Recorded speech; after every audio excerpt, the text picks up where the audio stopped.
আসসালামু আলাইকুম। যশোরের আজব পাবলিক ফেসবুক পেজের পক্ষ থেকে সবাইকে জানাই শুভেচ্ছা ও অভিনন্দন। আজ বাংলাদেশ ক্রিকেট নিয়ে আমি কিছু কথা বলতে চাই এবং আমার মতামত প্রকাশ করতে চাই। আমি জানি না আমার মতামতের সঙ্গে আপনি একমত হবেন কিনা, আবার আমার মতামতের সঙ্গে আপনার মত মিলে যাবে কিনা। আমরা জানি বাঙালির এক আবেগের নাম ক্রিকেট। ক্রিকেটকে আমরা মনে প্রাণে ভালোবাসি। মাঠে যখন 11 জন খেলোয়াড় খেলতে নামে, আসলে তারা কি শুধু 11 জন?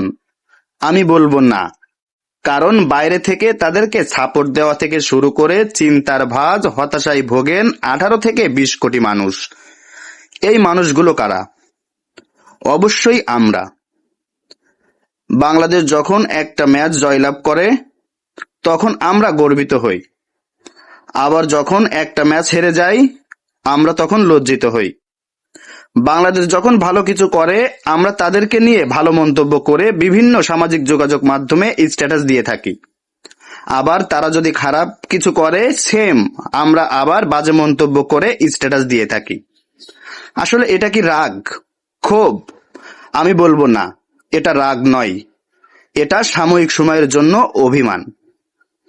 আপনি বাংলাদেশ ক্রিকেটকে নিয়ে যত কথাই বলেন যে এরা খেলতে পারে না আর এদের সাপোর্ট করব না, এরা কোনো দল হলো, আবার সেই বাংলাদেশের খেলা হলে আপনি আগে গিয়ে টেলিভিশনের সামনে বসে যান। এটাই ভালোবাসা, আবেগ। আমার নিজের সাথে এমন ঘটনা অনেকবার ঘটেছে এবং এখনো ঘটে। বাংলাদেশ যদি খারাপ খেলা করে তাহলে রাগান্বিত হয়ে আমি বলি বাংলাদেশের খেলা আর দেখব না, এদের সাপোর্ট করলে মান সম্মান থাকবে না, এরা কোনো টিম হলো? এদের সঙ্গে যদি আমরা খেলা দিতে পারতাম পাড়ার মাঠে, এরকম নানান কথা। কিন্তু সেই বাংলাদেশের খেলা যদি আজকে সন্ধ্যা 7টায় হয় তাহলে আমি সন্ধ্যা 6টার মধ্যে আমার জরুরি কাজগুলো শেষ করার চেষ্টা করি, শুধু খেলা দেখার জন্য।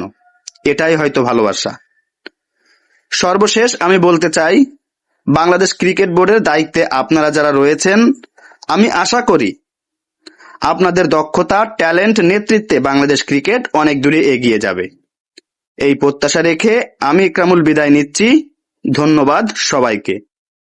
ভালো থাকবেন, সুস্থ থাকবেন এবং বাংলাদেশ টিমের পাশে থাকবেন।